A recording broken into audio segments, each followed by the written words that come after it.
Welcome back to The Watch, and yeah, we're actually back with She-Hulk, and I'm joined by my lovely wife, the lady. Hi, I'm back again.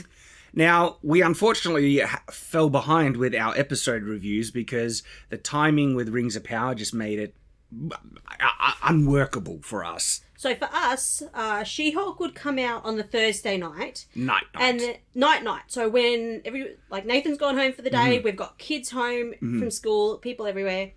And then first thing almost on the Friday would be Rings of Power. And so it was just getting really tricky. Yeah, and even if we tried to record something that night, we'd need to edit it and release it that night to have something out, because the Rings of Power always took the spot of the day after. And that was on the Friday, and then Saturday was the weekend, and no one here's working. So it just became unworkable. So we're going to do a bit of a catch-up, more so like a season overview, and then a bit of a catch-up of what we missed out with the focus on the last season. And so to begin with, broad view of She-Hulk. Well, the last episode of the season. Yeah, last episode of the season. We'll focus on that. But yeah, like I said, beginning with the broad view, what a complete disaster. Yeah. I didn't think it could get worse, and they surprised me. Oh yeah, the last episode is just incredible. But looking at it as a whole, it was also a bit of a betrayal of what they were setting up with the first episode. And this is reflective now that we can look at it in hindsight, I think, of the reshoots and all the problems, because there's already been reports that they submitted the show and the response was, what the hell is this crap? No, reshoot it. And episode 1 was actually like the second last episode. Remember how she has the flashback? Episode 1 begins with a flashback of and then how she got the powers and stuff. Oh, yeah. That is actually wasn't even explained, and it was one of the later episodes, and they moved it forward to the front, I think. Oh, so to try to make sense of why she was a Hulk. But also to get people more interested, because everything else is so boring and bad. But the issue with doing that is that episode 1 set up an expectation that Jen might have to be a superhero. Like, the whole context of the first episode was Hulk trying to tell her, you got powers, you need to be a superhero, and you need to learn it. And she's like, no, I got this, I'm good, I got it all right. But it really was setting up an expectation that she was going to learn to need to be a superhero, and there was none of that. It was so... You saw me, right? I think it was a review of episode 3 or 4 where I said, I'm done. It's clear that this show is not going to be doing that. It's not going to push her onto an arc to be a superhero, to learn anything like that. It's just a nothing show with some of the most dumb, pointless political drama crap. And the Jen life thing was just awful because her life was unrelatable, disconnected, about an awful midlife person who just likes to drink and hook up in really cheap, easy ways, and her life is miserable, basically. Yeah, you're right. And then in the first episode, it's showing all her abilities, and you're thinking, oh, could come in handy if she faces a bad guy. And you're right, she very rarely uses it, and it's not a superhero show. Yeah, and I had a prediction based on the first episode. If you go back and watch our episode 1 review, was I really felt that they were setting up to be a superhero at the very least, because it's a superhero show. Goes to show I should not have expectations or give any benefit of the doubt to these people. Why should we expect a superhero show from Marvel? I know. Why would we expect that? Shocking, right? And even then, the setup of a superhero lawyer drama could work, but don't do it with... I know She-Hulk's a lawyer, but She-Hulk has a pre-established canon of actually being a superhero, and if you wanted some quirky drama of the lawyering and legal side of the superhero world, there's potential there, but they failed at that dramatically because the legal tension and drama was just nonsense. None of the legal stuff was believable, and if you're going to do a legal drama of any sort, you've kind of got to get the legal stuff right. I know, and the writers even said we learned really quickly that we have no idea how to write a legal drama. they got, I don't know, the worst writers to work on this. It's amazing. So going back to what I was saying, I was shock horror expecting a superhero show. My prediction was that Jen is always going to be right, which is mostly true. So much so that now she break reality to be right and get everything her way. But I was expecting that she would never learn the true difficulty of being a superhero, that it takes sacrifice, and that she has to learn responsibility to control her powers. which is true. She doesn't do that, but I was expecting that she'd just be a superhero and it'll be wonderful. It'll be just like she loves being a superhero because everything is, she's always right, everything goes her way, and all that. And that part wasn't done because she stubbornly held to her selfish desires and decided that that was not going to be her. She was only going to be She-Hulk if it gave her some sort of advantage. like hooking up with guys. For a job. Yep. Or helping a case out with a really douchey person. Like one of the only like things where she puts on the suit and tries to be She-Hulk is when a client calls her. And it turns out that client was a douche anyway. And when she did, oh my goodness, because we haven't covered that episode in detail. We'll cover a couple of brief things here. So it's the episode where Daredevil is in it. I think it's the second to last or third last episode. Second to last. And she's awful. She like literally picks up a really expensive car and just destroys it. Is she brainless? Does she have no concern about property damage or other people's property at all? She's only a lawyer. And the types of hits that she's trying to hit with, like, you know, Daredevil, if she landed these hits, he would die because when she misses and hits other stuff and it crashes or breaks concrete, and so she's trying to kill him. And then, like, there's a moment where there's, like, these goons and Daredevil's about to fight him and she busts through concrete and lands on those people are dead. She's a murderer, right? And that wasn't self-defense because they weren't attacking. Who can threaten her, okay? And so the need to do lethal force is completely non-existent. So there's no self-defense to lethal force is usually like the only way to stop the attacker. She's invulnerable. And so lethal force should be off the table. And these people weren't even aware of it. Falls, crushes through concrete, crushes them, kills them. She's a like, murdering... all you have to do is pick them up. Like, I know. They can't do anything to her. She's a murdering psychopath. And then, oh my goodness. Oh, and so she is such an awful character, like beginning to end. And it really, really looks like writers' self-insert, that this is how the writers have their life. They love drinking and hooking up with hot men, and one day objectify men in such a hypocritical way. Like if you just reverse the tables, so many things, and have a male treat, you know, women this way, it would be so awful. Like, you know, she has got Captain America's butt on her phone and everything like that. And so this really feels like this is what the writers act like, and how they treat relationships and things like that. And they're just trying to justify their pretty sad lives. And they're just like, it really felt like, our lives are great. We love our lives. We really do. See, I love my life. Kill me. I wish I had something more wholesome.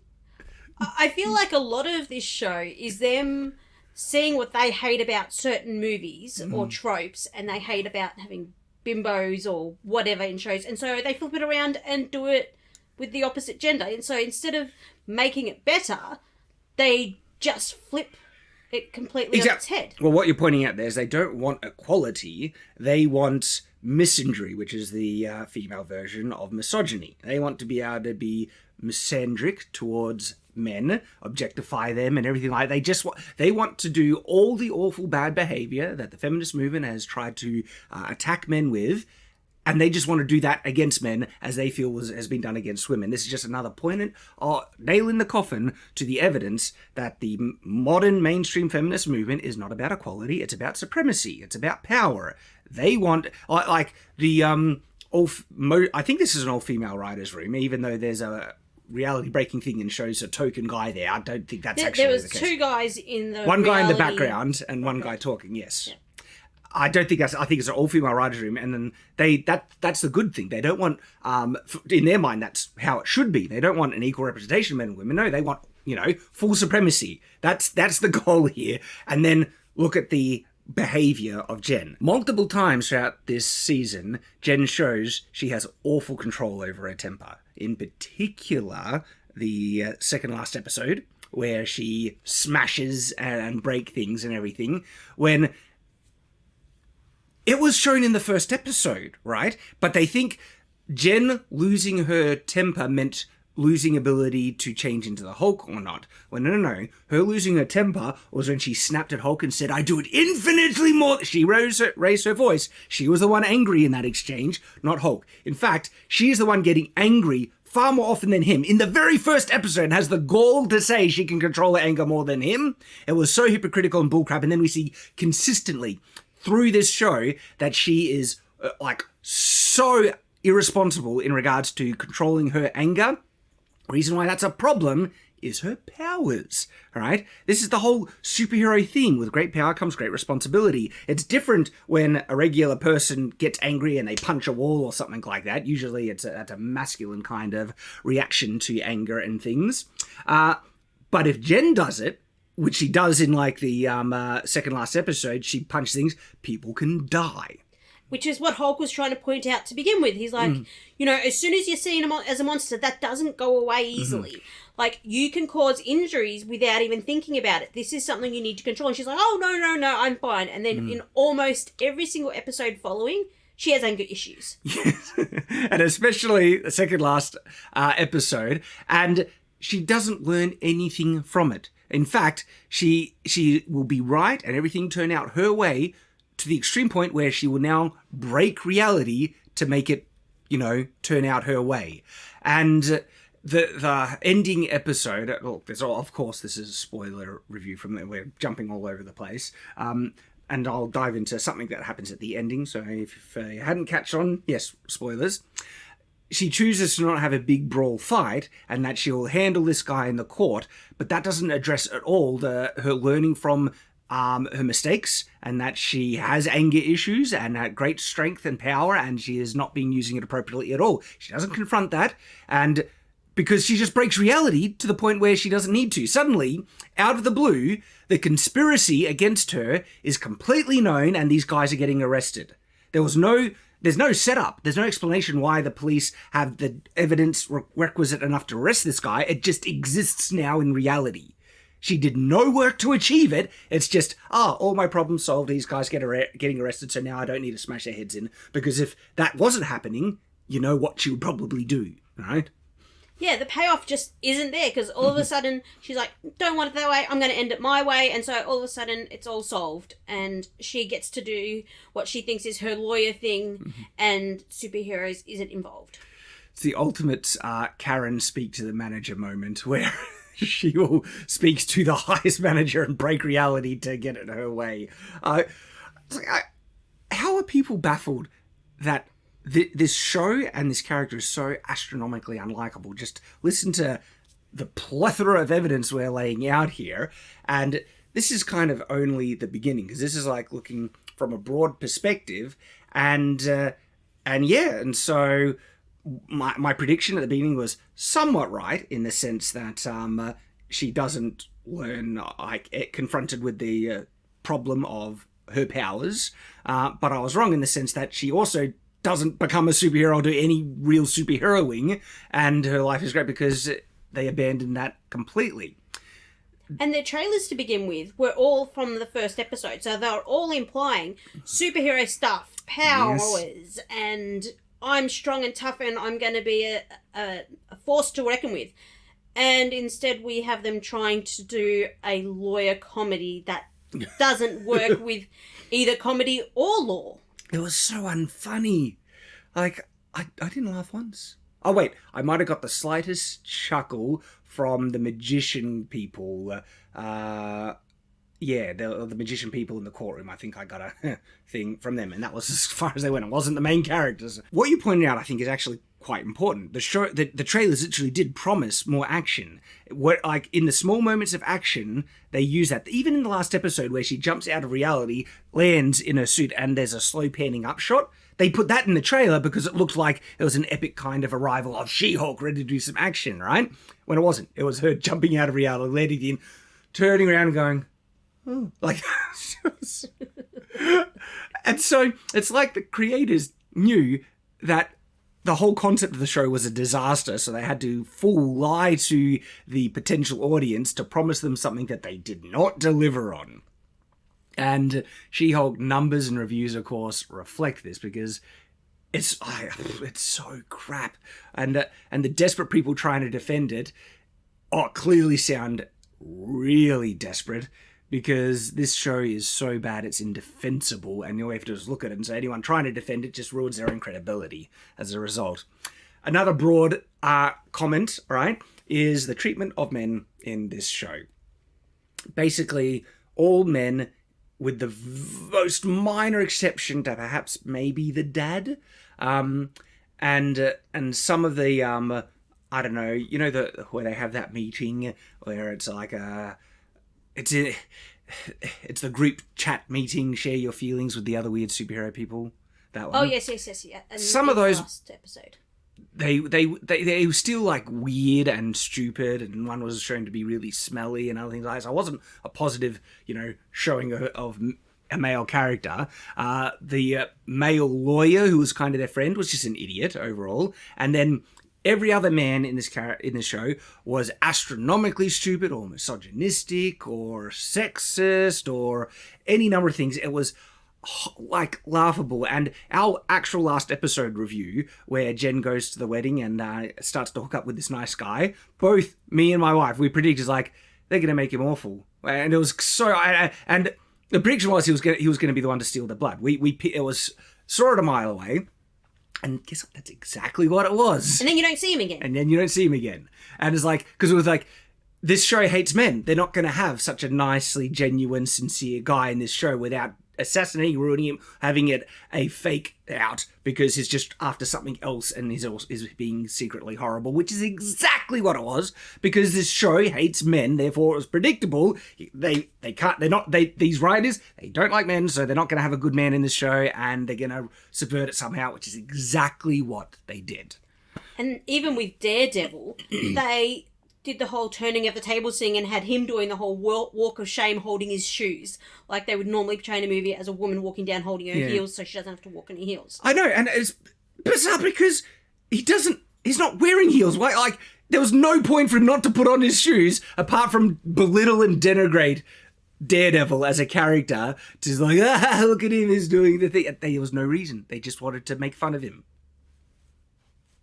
Right? And look, they were making him just like basically a piece of meat, and Jen is, getting into him really quickly. He was ready to just like, we should have dinner sometime. She's like, no, let's bang right now.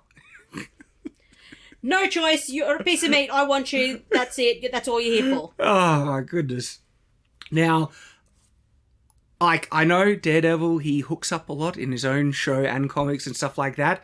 I don't think that's very consistent with a devout Catholic myself, and so I have criticism for Daredevil doing as well. And I don't think guys should just jump in the bed with random women, just like I think women shouldn't, okay? I don't give guys a free pass either. I was absolutely a virgin until I was married. Proud of it. I think abstinence before marriage is actually really good. It'll solve a lot of problems in the world. And so, yes, Jen is a whore in this show, bigger than Daredevil. But Daredevil, he's also way too easy and quick as well, because she's an awful person. Like, just spend some time with her and you find out. And so then it seemed like it was just going to be a fling, right? Because he basically is out of her life until she breaks reality. And, that is... Let's address it now, right? Where she says... and I could do with some more Matt Murdock in my... Oh, so she breaks reality. She's talking to the Kevin robot, and literally she's rewriting reality as she sees fit. And then, instead of, building a relationship where someone chooses to be with you, because it seems like no one would want to choose to be with this awful woman, she breaks reality, which is like taking away someone's free will to be in a relationship with her. And how she says it is like, and I need some more Matt Murdock in my life because a woman has needs. And all of a sudden he's at a family lunch and at her beck and call. Imagine if, like, a man said that. Like, imagine if, Tony Stark, right, is able to break reality, and he was trying to hook up with Black Widow, and she always shut him down. He says, and I wouldn't mind some more Black Widow in my life because a man has needs. Like, it would be so rapey. And then people would lose their freaking mind about this if it happened to a woman. But again, this is the whole hypocrisy of the feminist movement. They're happy to essentially mind rape a male character because it's a man. Who cares? The friggin' hypocrisy is astounding. This is like, it happened in Wonder Woman. I did a whole video on it where Wonder Woman does rape a guy, right? This is like that, but worse, okay? Where she just breaks reality, takes away his free will, and... You know, and people will say, oh, but he's a man. Men like sex. He would never have said no. Then why wasn't she in a relationship? Where was he? He was not there. She literally needed to break reality to achieve it, which is implying that she didn't have the relationship without it. Otherwise, she wouldn't have needed to do it. It's rape. Okay. And oh, by the way, there are interesting consent discussions to have around the guy that she was ready to jump the bed, or she did jump in the bed with, who offered her chips. It's after she fought the demons, right? She like straddles him looking down, right? And the guy looks a bit freaked out by this. She's got blood goop in her hair. And I think the normal reaction to anyone with a person doing that to them and also having like entrails over them is like, maybe not the right time. Even if they were willing, you're covered in muck and blood. Go demon get cleaned blood. up Yeah. and let's get in the mood. And she picks him up, gives him no choice in the matter, and takes him to the bed. And it really felt like... He, it was the power, like again, and put the feminist standard in this situation and reverse it, right? Because it felt like there was no way for him to resist because she is so astronomically more powerful than him. So if he did resist, it was like intimidation into sex almost, which is a bit rapey, isn't it? Because, and people always point this out, like power imbalance, yeah, which and using that to coerce someone into, relationship sex is a form of rape, they say, right? Well, but of course they won't do it because she's a woman, and the hypocrisy is insane. And so not only is this like a horribly written show, it's a face-off moment for the ideology that's injected into it, and for the writers showing them that this is their standards, this is what they want to espouse, and this is what they think is normal good behavior, and most likely how they act in relationships and their own lives. Or that they wish they could. Their whole internal fantasy of what they would do if they had superpowers. And this is what they would do if they had superpowers. I would be worried. Yes. It's not save the day or the person in distress or anything like that. No. It's to boost their own self-esteem and get what they want.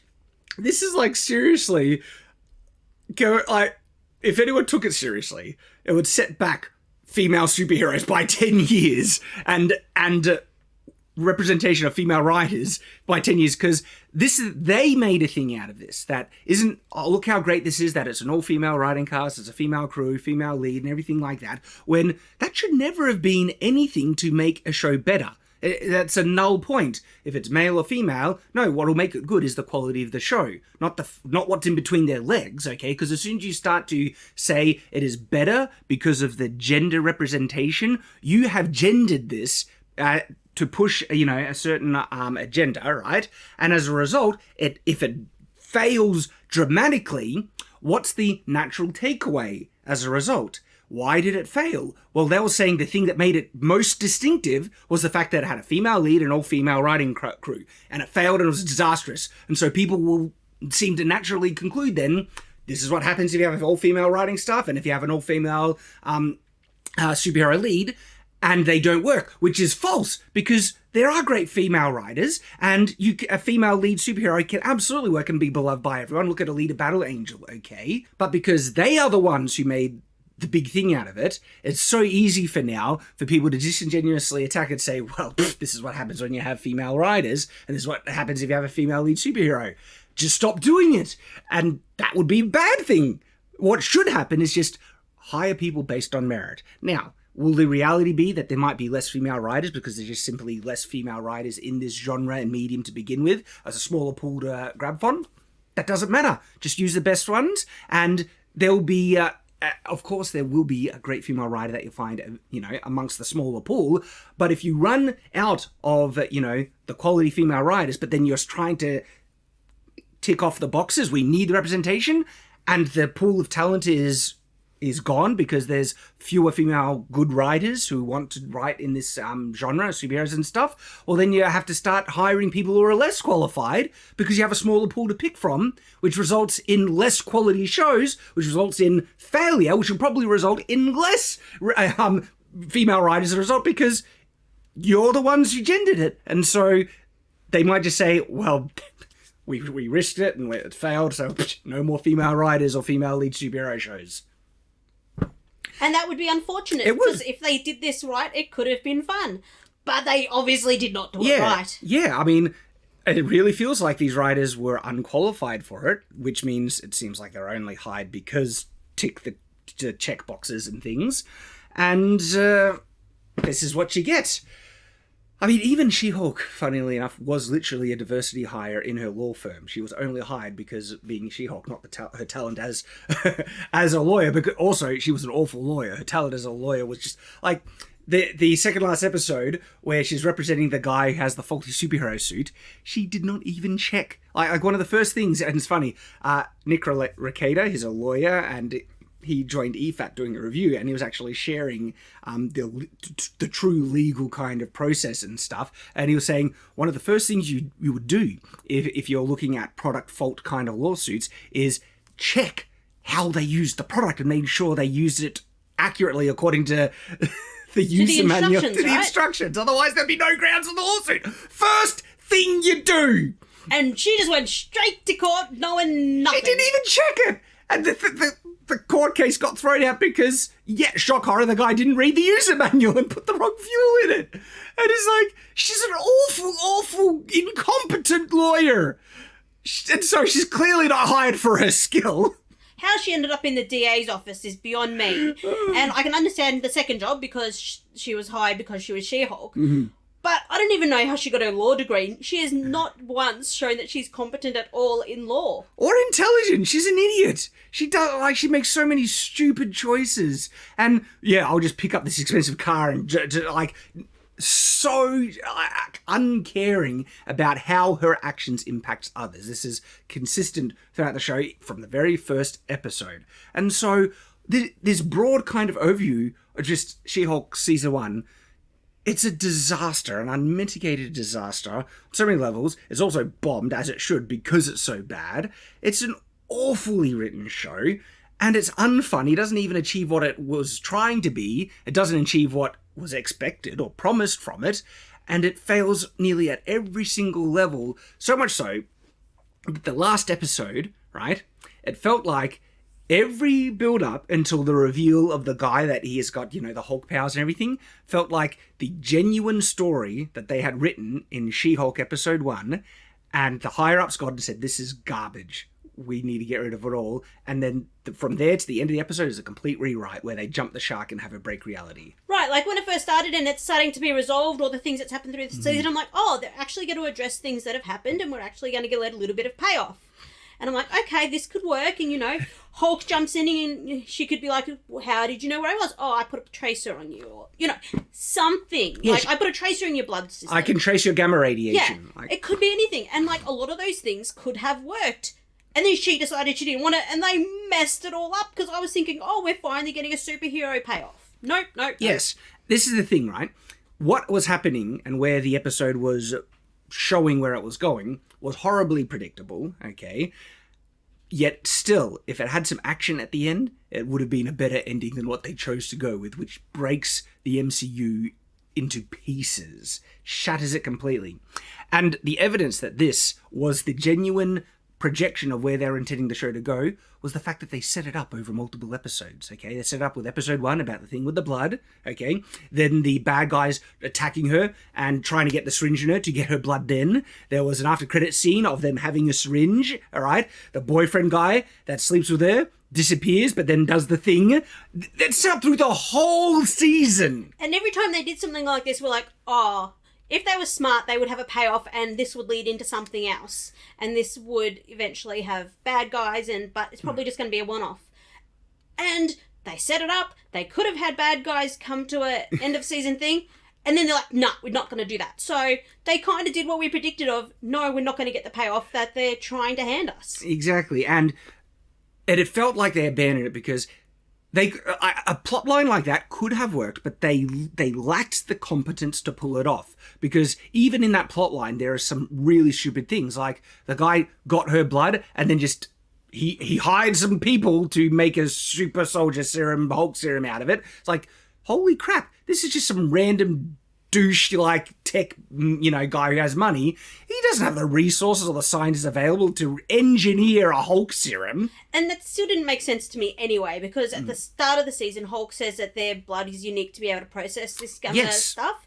That if anybody else has got the blood, they would have died from the gamma radiation. And so it kind of puts that one to bed that no, you can't actually do that with Hulk's blood. You needed a really special, crazy genetic thing that both she and Bruce had, right?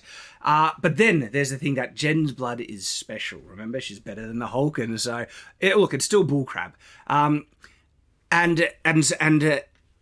what they set up would have been awful, predictable, still would have been better than what they went with, and they just threw it out all the window. But the fact is, because it was set up through the whole episode, that was literally the intention of what they did, okay? You cannot say that they intended to rewrite reality at the end. No, it was so bad that the higher-up says, no, get rid of it all. And then they'll probably like, oh, what do we do? What if we try and make a really funny, subversion at the end where everyone will laugh and it'll be this epic thing. We'll be able to do meta humor and stuff. And I reckon they pitched it, and people, because they if you had a competent writer, they would be able to look at this like, this is terrible, this is worse, but there's no competence there. And so I think they'll be able to fool people like, no, this will be really funny. People will love it. The internet will be ablaze about it. Well, ablaze in a different way.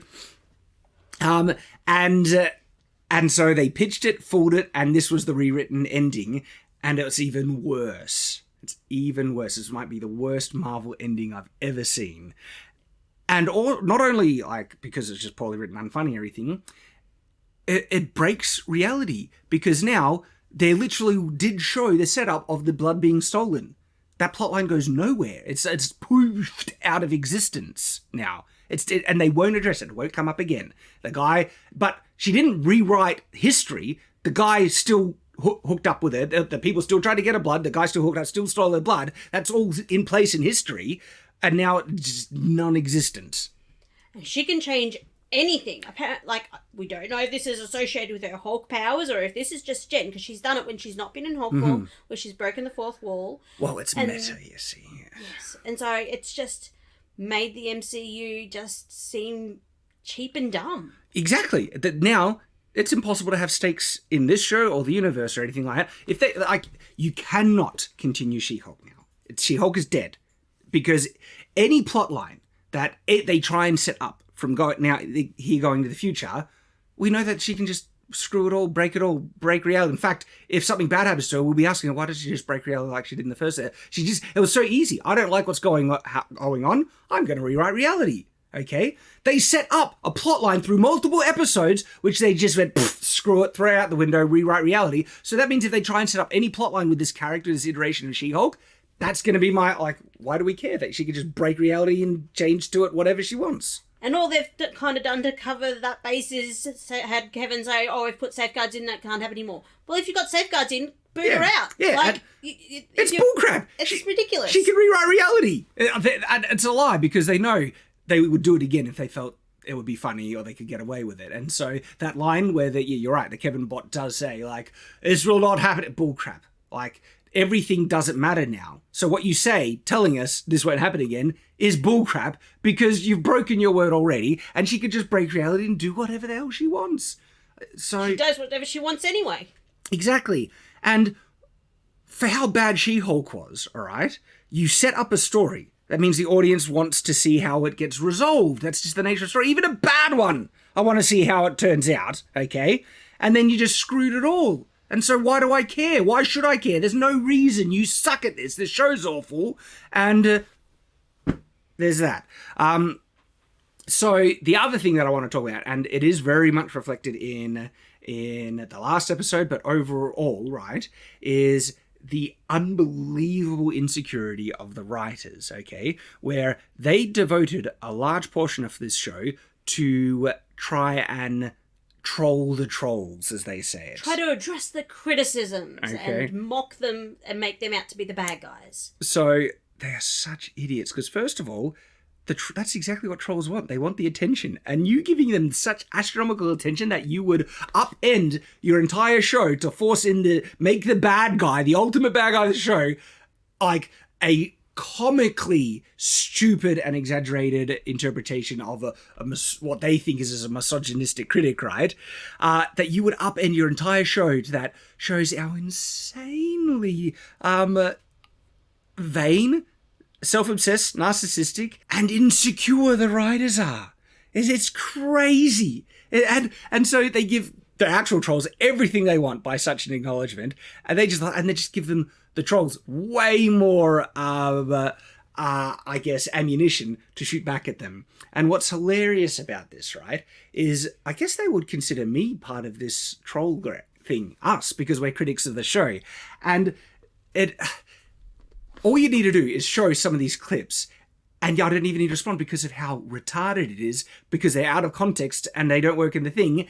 And then also, the writers don't seem to know that repeating a logical argument in a dumb, sarcastic way doesn't rob the logic behind the argument. I know, whenever they brought one up, it'd be like, why are the bad guys the ones making sense?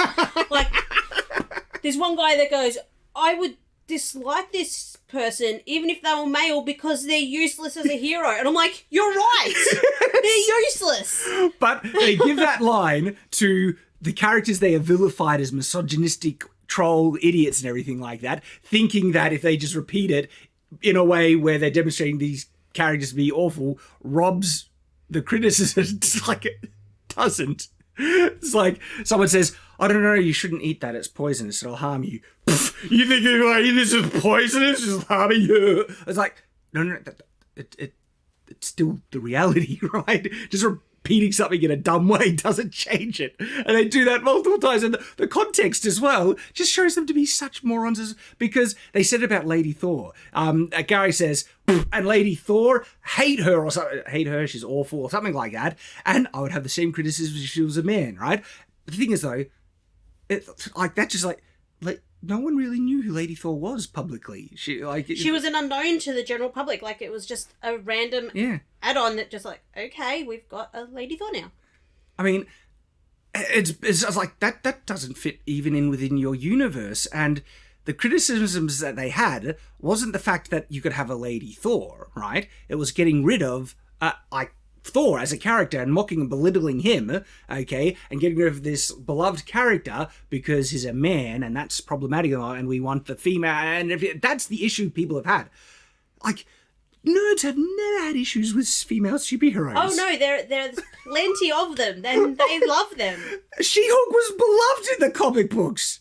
And so these writers are morons because they don't even and so they even bring in the phrase that it was nepotism. Do you know what that is? Yes, I know what that is. And I'm like, what sort of favoritism is it to be put in a car with your cousin, that is a normal instance, and be in an accident and get their blood? Like, how is that favoritism towards a family member? Like, if anything, that would be punishment. I know. It's because the writers are retards.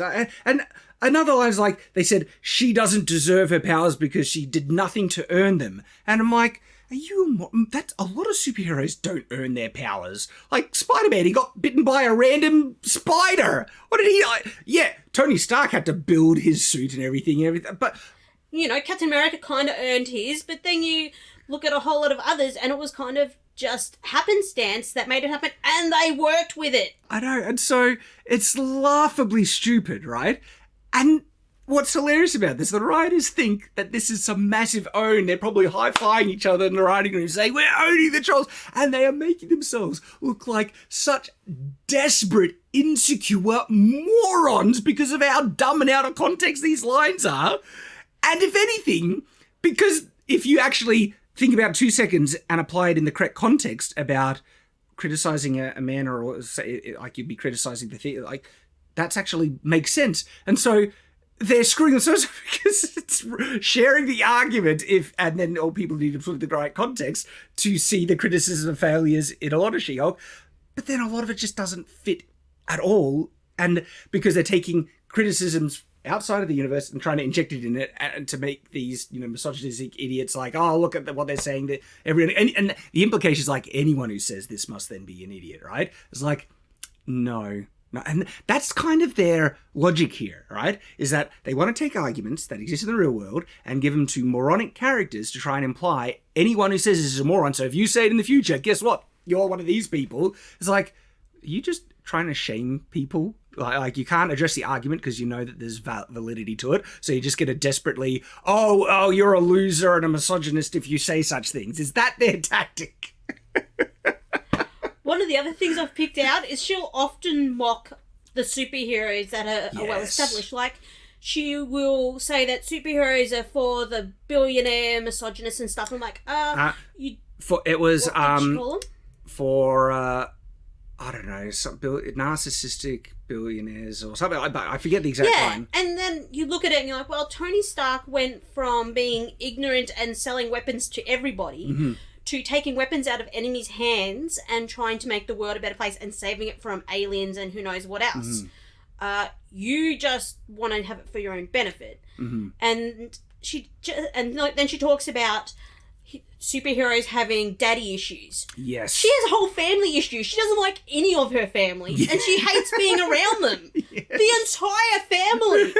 And it shows how just stupid the writers are by saying all these daddy issues are a bad choice. One, not far, like only a couple of the superheroes you could actually construe having a daddy issue, but in a lot of cases, it actually is a really strong plot point, okay? Tony felt estranged from his father, yet he wanted a good relationship with his father and other things like that, and his father also helped guide him to improve himself and his technology and stuff like that. It was actually really key and instructive and worked really well for his character, okay? And so she's pointing this out as a criticism. Why did you give him a daddy? She's like, that was actually a very useful and effective plot point, but the writers are so dumb. Yeah, it was for character building. The writers are so dumb that they think it's or Jen is so dumb, but because the writers wrote Jen, ergo writers are dumb, they think this is a point of criticism. Who's been criticizing daddy issues? This is just like, what? No idea where that came from. Is it because they resent the fact that the father has strong influence over their children's lives and impact, and children naturally want to do good by their fathers, be accepted by their fathers and things like that. Also by mothers, by the way, because you can say Thor has mother issues as well. The death of the mum affects him in a big way, but no, forget the mum. It's all about the daddy issues, right? And then she doesn't mention female characters that have daddy issues, like Gamora and Nebula. Oh, yeah. Holy crap, do they have daddy issues, right? But no, it's like, again, only focusing on men to denigrate male characters, everything like that. So the misandry is like overflowing, and the disdain for the superhero genre in the MCU. These writers actively dislike the MCU. Look at how they treat the superhero genre. They threw it out the window. They don't, superheroes are crap. Who would like superheroes? They're rinse and repeat. Exactly. Nobody likes superheroes. It was like, you're writing for Marvel. I know, but it really feels like that's their impression takeaway. No one likes superheroes. It'll give you a slice of life. Quality, good shows that you should have been watching You shouldn't have been watching this MCU crap. You should have been watching Ally McBeal and Sex and the City. And then we're going to try and give you that with a superhero skin suit, but we're so dumb and incompetent, we couldn't even do that any justice at all. But I really felt like these are just middle-aged women who just drink and have horrible relationships and watch Sex in the City and Ally McBeal, and that's the quality entertainment they wanted to give people, but then they're also incompetent. That's really what it is. And one of the inspirations of how they wrote the episodes was just they sat down and everyone shared their awful, embarrassing stories, and they made episodes out of it. They're that narcissistic, that desperate, and insecure that they wanted to validate their awful lives by showing, this is normal. This is normal. In fact, it's a good life because Korea. It's the worst so-called superhero show ever. It is. Ever. Like, I have not seen anything worse. This is not what I want from Marvel or expect. This is so disappointing. It's funny, on EFAP I was talking with Mauler and the conversation came up, what is this the worst one? And the kind of debate was like, is this or is Doctor Strange? And I was like, oh, I think this is worse. And I shared some of the reasoning, but I was like, we didn't go into deep dives or anything. Because when I look at Doctor Strange, there were things that, I don't know, you could just enjoy for visual. I know the stupidity undermines it, like when he gets the demon wings and other things. Oh, there's plenty of dumb stuff in it, but at least it feels like a superhero movie. Yeah, I guess that, like She-Hulk for me is the worst thing Marvel has ever made by a country mile. Oh, yes. In my opinion. And so I said we're going to do like episode focuses, but we've already been talking about a lot of these episodes. Yeah, we've covered a lot of the major things that really riled us up while watching it. And a lot of it is in the last episode. And so I think we'll just continue that way and finish off, because last episode as well, all right, we need to address the reality-breaking stupidity where it's so funny, right? Like, she started to say, what's going on? You're not actually telling me, like, that this is this is where everything built up to. It's like, well, actually, Jen, yes, everything in this season built up to this moment, the stealing of the blood. But then this is where the rewriting happens, and they're trying to disingenuously say, like, this is horrible. Why? This can't, like... This isn't what you want, is it? She says it doesn't make sense, I think. And it's like, no, it actually does. This is exactly where the show was pointing, Jen. And then, then stuff like... the appearance of Hulk and Titania and stuff. All right, that's dumb. Those ones were dumb. Titania was the most ridiculous. Hulk could have, like you said, detected gamma radiation or whatever.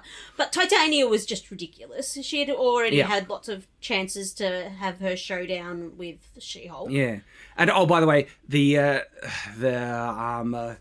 don't know, tech boy billionaire guy that turns the Hulk, worst Hulk, he looks like a marshmallow that's inflating. Did they do it? Well, it wasn't doing a good combo with the blood, no.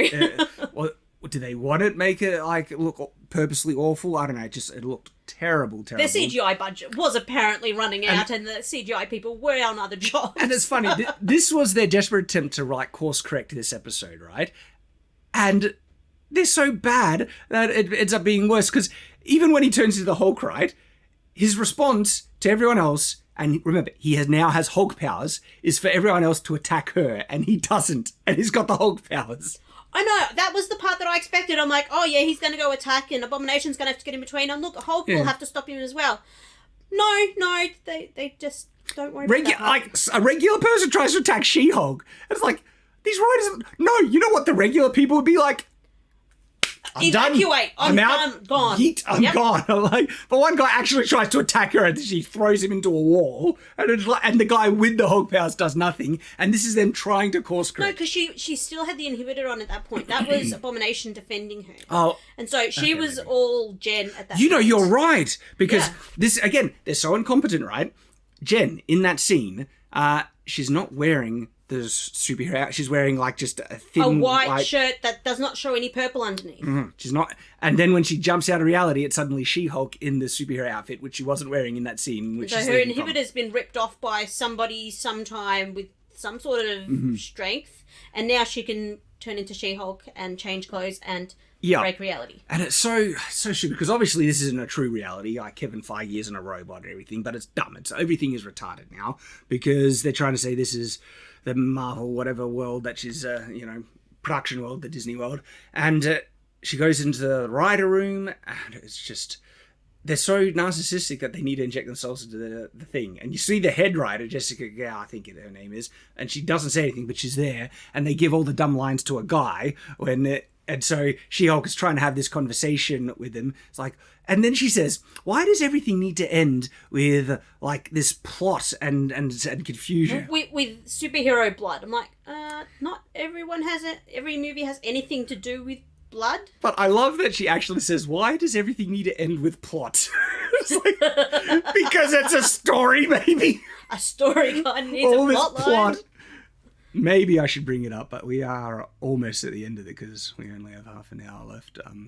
But it'll be useful to have visual aid here.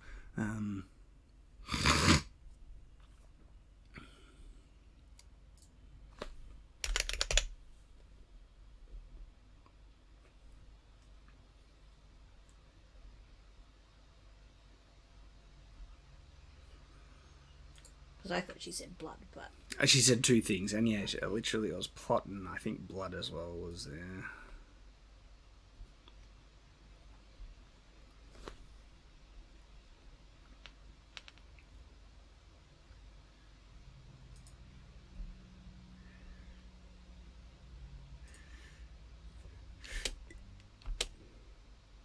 Yeah, so she, like, what kind of stupid finale is this? The very finale that the writers built up. It's just like... They planned for this all along. This is what it's been working towards. Yeah. It's... Are they admitting they're stupid? But then they give us something even more dumb. Bad guy steals my blood in order to give himself superpowers. That's actually a workable plot line, okay? If they set it up and executed it fine and had proper scientists and that was difficult for them to, you know, figure it out and everything... That could have worked, right? And even if it's predictable, it could have been enjoyable, okay? And she says, where did that idea come from with that original... Oh, sorry, where did you... Anyway, with that... From every other superhero story ever. And it's like, just because sometimes superhero stories can be predictable, there's a reason why a lot of superhero tropes are consistent, because they work, okay? And if it's the blood of a Hulk that makes another Hulk...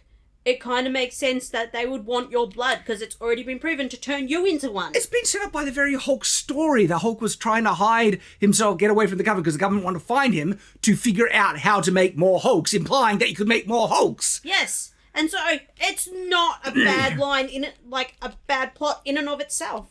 I want to talk to the manager. Yeah. And then, talk to the manager. The most... like ultimate Karen move. Talk to the manager. The ultimate manager. I'll break reality to get what I want by talking to the manager. They could not make her more unlikable if they tried. All right, she's going to get Kevin, and then she's attacked by security officers, which she either cripples or has killed. And this again shows how awful he is. These are like, and they are mostly unarmed. They look like they have batons. Yes, and they're just trying to stand in her way. And they're doing their job. And these aren't like bad henchmen to an evil... I mean, they do work for Disney, but still, to an evil organization, right? Still, these are just regular people who have a job, and she's probably breaking their backs, and look what she does to this guy, right? Probably broke his hand then, like, and then this, right? She smacks... That guy's dead. Look at the... Or at least a pretty bad concussion. This guy's in hospital. Like, that could kill him. She's awful. They're so consistently awful with her. All right, and so then they have this stupid gag where it's like, you're expensive, change back into regular gen form.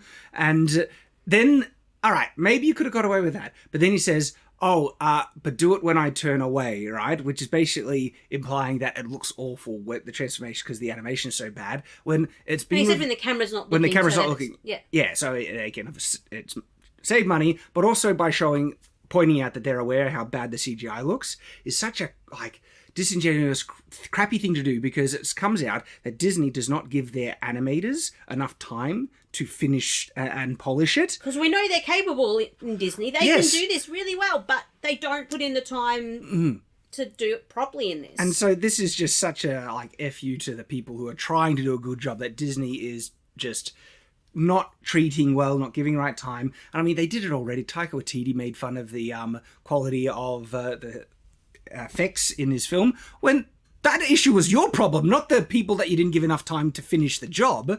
But then they crap on all them, and so, they're so awful. They're trying to make a joke out of the criticism that people say that Marvel films have become somewhat formulaic. And in some of the bad ones, you could probably raise that, like Black Panther, like WandaVision and stuff like that. But Marvel has also made some really great films, okay? And to try and say that... the fact that they end with such a big superhero fight and spectacle like that makes them bad films is retarded. It's stupid. Like, what the heck are you saying? No, some of those films are great. Look at Civil War, Oh, absolutely. And that's what people are there for, is a superhero film. And it's also fun. And so that spectacle that they're crapping on, that, it's so formulaic and everything like that, sometimes can work really well. And so it really feels like this is just crapping on the MCU because it's made by people who hate superheroes and the MCU generally, and they're thinking they're improving it with this dog crap, okay? That is She-Hulk. I'm not happy with what's happening in my show, she says. And Kevin's like, too bad. She's like, oh, this shouldn't consider. She's like, why not? It's my show. Again, everything's about her. And especially one of the changes she makes, again, she's insufferable. It has to be about her. It's like, and she's constantly doing that in Fourth Wall, my show, by the way, and everything like. She says, can we agree that it's illegal comedies? No, we cannot. The legality is non-existent and the comedy is non-existent. This show is just a desecration. That's what it is. He's like, then I would like to give my closing arguments. And her arguments. They weren't really arguments. They were demands. Mm-hmm. So, crapping on the MCU, the Marvel Cinematic Universe is known, okay, for its big spectacle and high-stakes plot lines. That sounds like a strength so far. Mm-hmm. And that's their selling point, and that's how they, propose their trailer pretty much, is we're going to do a high-stakes superhero movie, TV series. But it's often said that Marvel movies all end the same way, with the high stakes and big spectacle. That's not necessarily a bad thing. The heroes are actually saving the day. That's kind of their role. And sometimes they don't, even like if you have high stakes and large spectacle, you can still have multiple different endings with those elements still there. I would say Civil War ends in a big difference to, say, the ending of Captain America, First Avenger, right?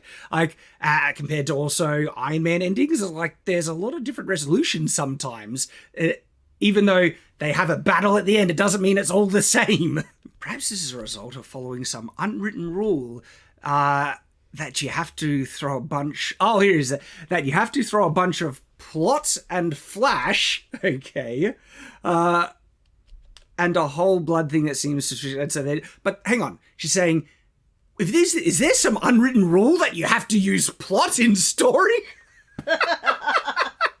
Oh no, it's an actual rule. That's not what makes a story a story. She's like unironically saying, and exactly that's what they do though. They're like, we don't need plot, we can throw that out. And they do throw the plot out the window, and they destroy it as a result. It's like I'm basically saying, what if we made a show that wasn't good? Okay.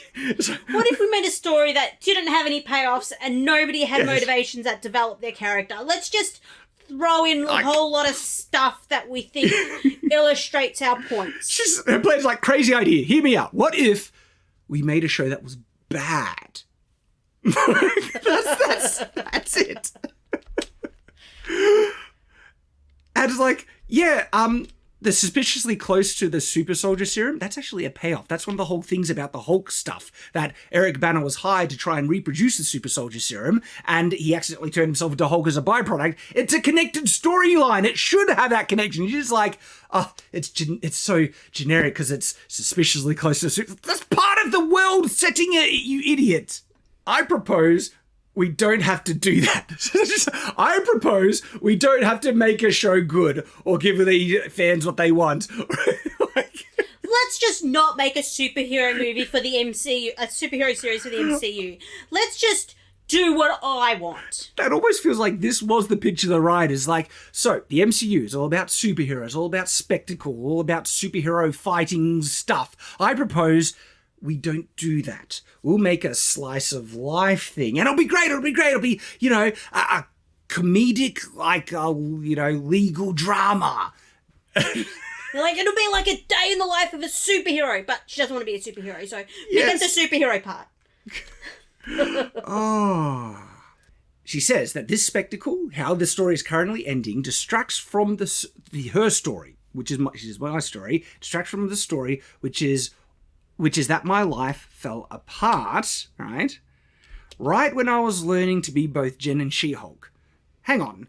That's exactly what's happening in the show at the moment. This is the She-Hulk part coming in, guys. Yes, and it's biting you in the butt. Like, your life is starting to fall apart right when you're learning to be She-Hulk. And she's like, I'm just so confused because that's exactly what's happening. And she's trying to say this story is a mess because it's not doing what my story is meant to be, which is that my life is falling apart as I'm learning to be She-Hulk thing. And then the changes she makes actually does the exact opposite of what she's saying her story should be about, which is her life falling apart part. What she changes is the life isn't falling apart. It repairs everything. Her life is fine and perfect.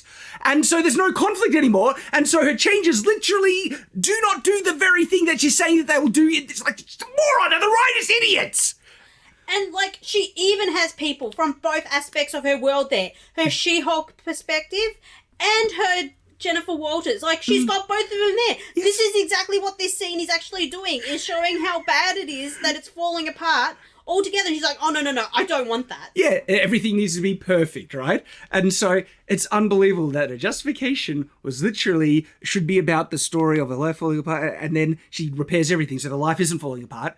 And Now there's no story. now there's no story. That's literally what happens, okay? And so, like, he says, processing.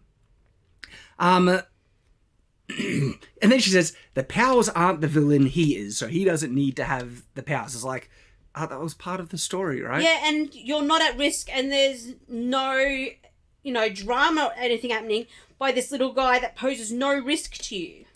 And this, right? And Bruce swooping down from literal outer space to save the day in my story.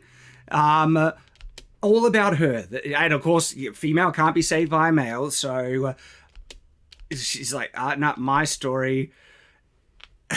And then she's like, but Bruce is supposed to return to explain what's in. She's like, we don't need to hear about that, babe.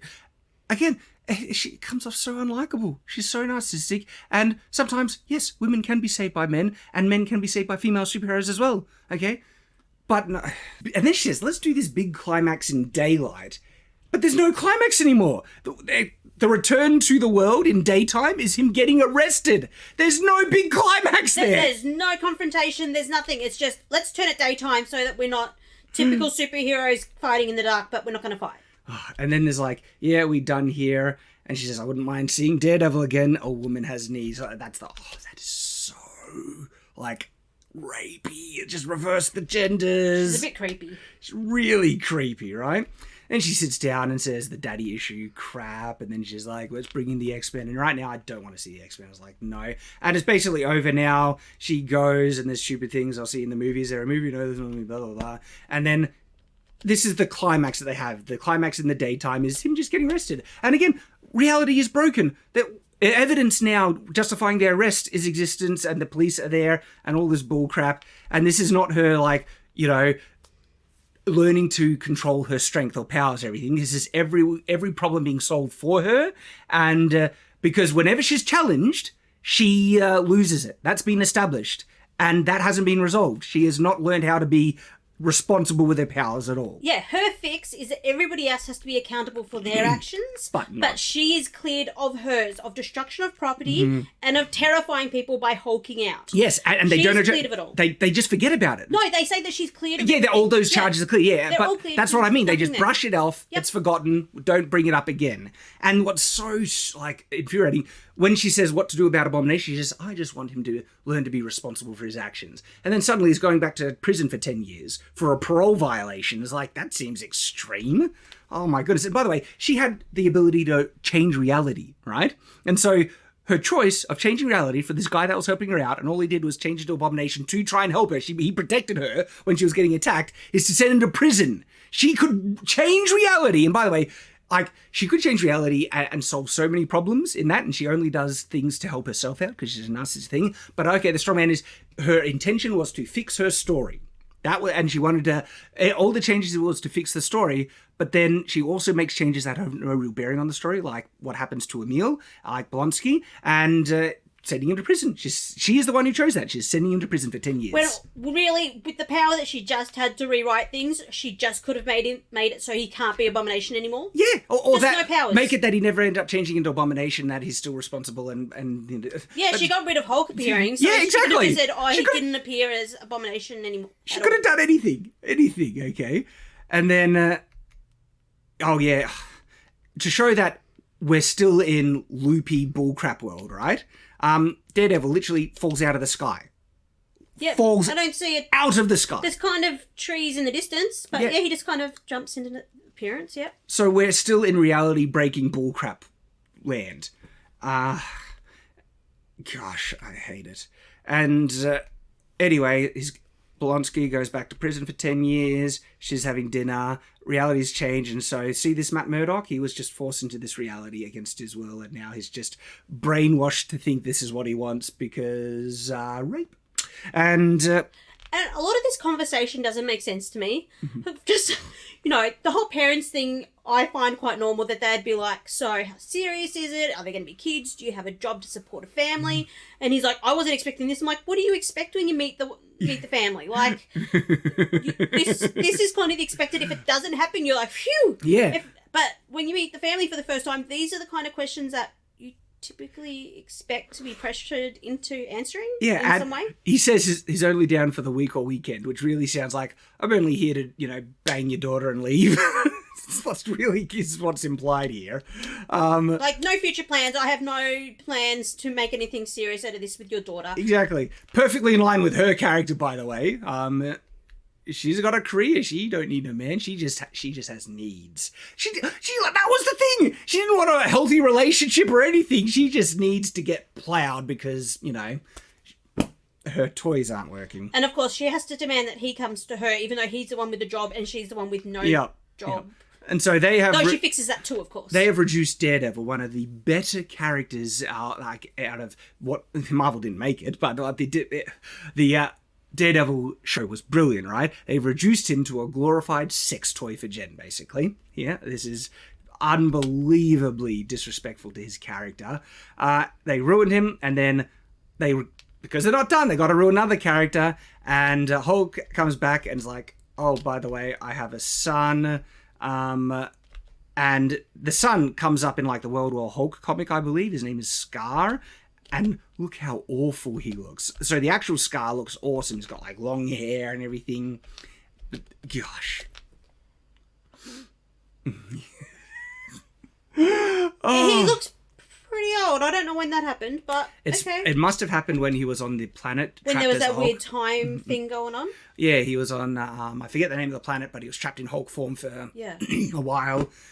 And that's She-Hulk. That's the end of it. Of course, she basically says, if people harass people, or anyone, I will come after you as She-Hulk, basically, outside of the law. She says, if there are people that harass others, I was like, oh, wow. Okay, so yeah.